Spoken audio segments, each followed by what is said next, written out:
السلام علیکم ناظرین کرامین، اگر آپ کی کوئی حاجت ہے جو کہ پوری نہیں ہو رہی، غرض کسی بھی قسم کی حاجت ہو، انشاءاللہ تعالی اس عمل کی برکت سے آپ کی ہر حاجت پوری ہو جائے گی۔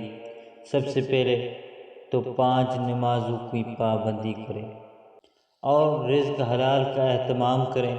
یہ عمل آپ نے جمعرات سے شروع کرنا ہے اور 7 دن تک کرنا ہے۔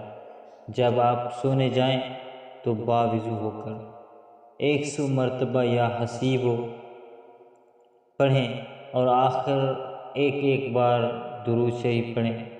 اگر آپ کی حاجت پہلے دن یا دوسرے کسی بھی دن پوری ہو جائے تو پھر بھی یہ آپ عمل کریں، 7 دن تک یہ جاری رکھیں۔ جب یہ آپ عمل کر لیں گے تو انشاءاللہ تعالی اللہ آپ کی ہر جائز حاجت پوری فرمائے گا۔ تو پیارے بھائیوں، یہ وظیفہ بہت کمال کا وظیفہ ہے، مجرب وظیفہ ہے۔